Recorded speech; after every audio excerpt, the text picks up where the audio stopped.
Jadon Philogène rêve du FC Barcelone. Évidemment, quand il rêve du club, je l'appelle Philogène. Et quand il fait un peu la princesse ou que la presse nous donne des informations erronées, comme ça a été le cas il y a 2 jours de ça, en nous disant comme quoi le joueur aurait refusé le FC Barcelone car il veut rester du côté de l'Angleterre, eh bien là, je me moque un peu de lui en l'appelant Collagène. Mais quand il aime le Barça, évidemment que je vais faire l'hypocrite. On va bien prononcer son nom, il n'y a aucun souci sur ça. Jadon Philogène rêve de jouer au FC Barcelone. Le joueur rêve de la Liga. Salut les Blaugrana, j'espère que vous allez bien. On se retrouve donc pour une nouvelle vidéo actualité. Dans celle-ci, on va parler de Jadon Philogène qui aimerait, au contraire de ce que la presse nous avançait, jouer au FC Barcelone et l'un de ses rêves. On parlera aussi de la probable destination de João Félix qui, je le rappelle, n'est plus un joueur du FC Barcelone à l'heure actuelle. Un club qu'il connaît bien et que vous aussi vous connaissez certainement s'intéresse à lui. On passera aussi en revue les blessures, celle de Pedri avec l'équipe nationale ou encore celle de Gavi. Gavi sera bientôt de retour. C'est une excellente nouvelle. Les phénomènes dans cette vidéo actualité, on va s'étaler un peu sur plusieurs sujets comme d'habitude. Si le contenu vous plaît, vous savez ce qu'il vous reste à faire, le petit like, le petit abonnement et un petit passage sur le site qui sponsorise la chaîne, le site Le Vestiaire, pour avoir des maillots de foot de qualité. C'est un site super fiable avec un service après-vente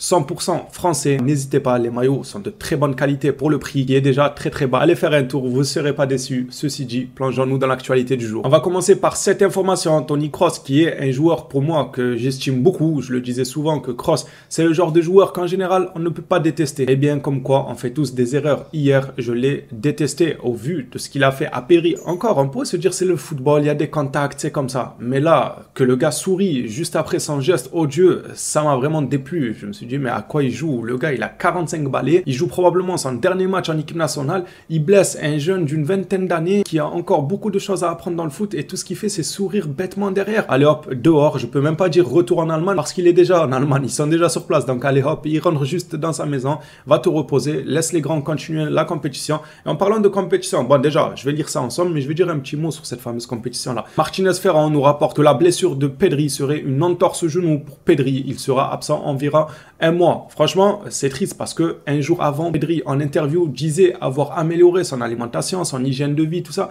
et que maintenant il sera moins amené à se blesser. Et bien 24 heures après un match, il s'est blessé. Après là, ce n'est pas une blessure tout seul du style claquage ou autre qui s'inflige à lui-même dans le jeu, son corps lâche en plein milieu. Là, ce n'est pas le cas. Ça a été suite à un contact dans le terrain. Ça change tout. Mais il s'est un peu porté l'œil. Là, il s'est porté la haine, Pedri, les gars. À peine il a parlé de son hygiène de vie, blessure et tout, le lendemain, hop, blessé. C'est dommage. Maintenant, plus de peur que de mal, le joueur sera écarté de terrain pour 1 mois. Après, on connaît très bien la chanson. Quand il s'agit de Pedri, hein, bizarrement, quand c'est les autres joueurs, c'est toujours les bonnes dates qui sont annoncées. Mais quand c'est Pedri, ils annoncent toujours 1 mois. Au final, c'est 6 mois. Ils annoncent 6 mois. Au final, c'est 9 mois. Ils annoncent 2 mois. Au final, c'est 4 mois. C'est jamais la bonne date pour Pedri. Bref, ceci dit, sur la blessure de Pedri, j'aimerais dire un mot sur cette compétition-là. L'Euro, elle est super ennuyante. C'est super ennuyant à suivre l'Euro. Il y a quelques vidéos en arrière, je vous disais que plus la compétition va avancer, plus je vais accrocher. Malheureusement, plus elle avance, plus je décroche. C'est nul. Là, je sors du match de l'Angleterre contre la Suisse. D'ailleurs, c'est dommage. J'aurais aimé voir les Suisses passer à titre personnel.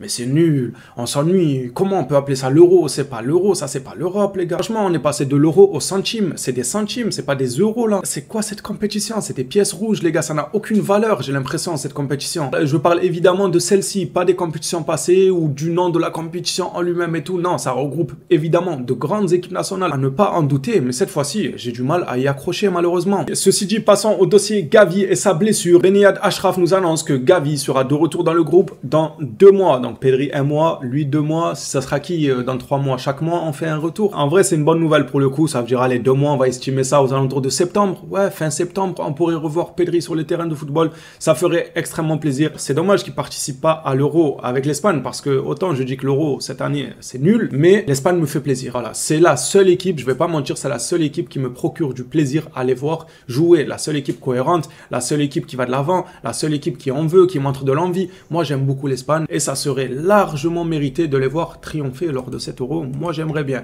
Passons maintenant à Luis Rojo qui nous rapporte que Mourinho pense à Ansu Fati pour Fenerbahçe si Flick ne le veut pas avec lui. Après la tournée aux États-Unis, des décisions seront prises. Tout va se jouer lors de la tournée aux États-Unis. Flick, certainement, qui va se servir de ces matchs-là lors de cette tournée pour évaluer les chances de chaque joueur ainsi que le temps de jeu qui compte leur accorder, histoire d'être fixé s'il sera essentiel, nécessaire à ce collectif-là du Barça ou pas. Après cette tournée, Flick sera fixé et je pense que ça va énormément bouger au Barça, notamment dans le dossier d'Ansu Fati qui est encore assez flou. Un jour on nous dit il part, en fait il part pas et tout. Moi je pense que cette théorie là c'est la plus probable. Flick attend la tournée aux USA pour ensuite être fixé et savoir qui il veut et qui il ne veut officiellement plus. Selon Relevo, rien n'a changé du côté des milieux de terrain, ça reste Kimmich en priorité. Kimmich est toujours la priorité au milieu du terrain, nous rapporte Relevo. Bon, rien de nouveau, j'ai juste fait passer l'information histoire de rafraîchir un peu l'actualité, mais elle reste la même sur le dossier Kimmich. Sport nous rapporte que Joao Félix, étant donné que c'est plus un joueur du Barça, qu'il est retourné à l'Atlético et que l'Atlético apparemment ils veulent logiquement prioriser une vente sec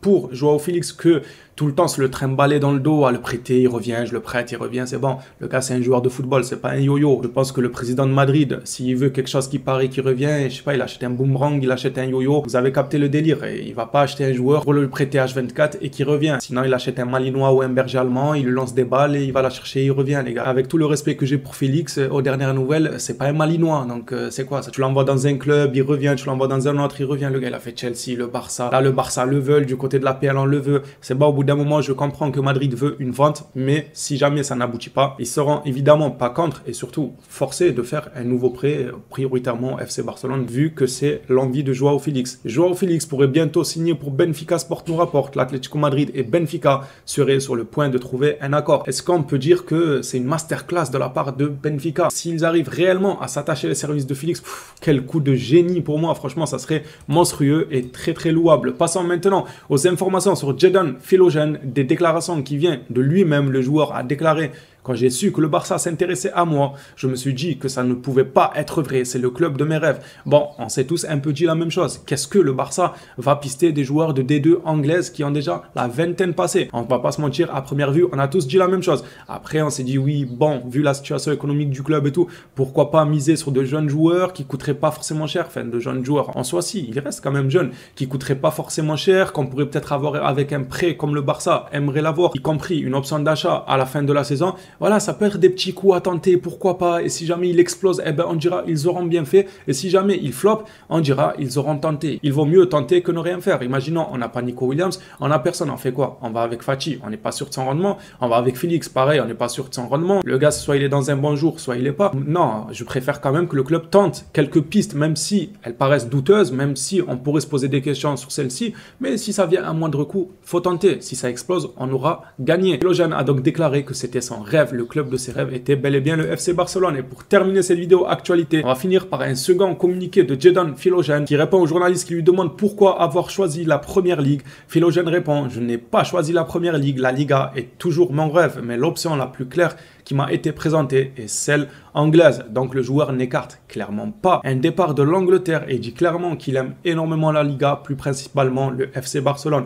Moi je pense que le Barça a dû le pousser à faire ce genre de déclaration pour faciliter les négociations. Comme on le sait, la concurrence est féroce sur ce dossier-là. Je vous rappelle qu'il y a Tomato Town ou je sais pas quoi là, on est en concurrence féroce. C'est truc de fou d'être en concurrence avec des clubs comme ça. Non, en vrai, il y a moyen que ce soit le Barça qui l'ait poussé à parler publiquement de son rêve de jouer au Barça et tout. Comme ça, il met un peu dans l'embarras son club actuel qui se verrait un peu forcer la main pour accepter de négocier pour son joueur. C'est comme ça que je le vois. Dites-moi vous ce que vous en pensez de votre côté les phénomènes, de toute cette actualité-là. Philogène, est-ce que vous prenez du côté du Barça maintenant que le joueur a clairement déclaré qu'il kifferait jouer au FC Barcelone? Ou encore, qu'en pensez-vous de la blessure de Pedri? Est-ce que vous pensez que ça va réellement être un mois ou vous sentez un peu l'entourloupe comme ces derniers temps? À chaque fois qu'on nous annonce une certaine date, hop, en fait le joueur en fin de compte, il change de date, il revient bien plus tard que la date annoncée. Dites-moi ce que vous pensez de tout ça. J'ai hâte de vous lire les phénomènes. On s'attrape à la prochaine vidéo sur le FC Barcelone. D'ici là, prenez soin de vous les Blaugrana.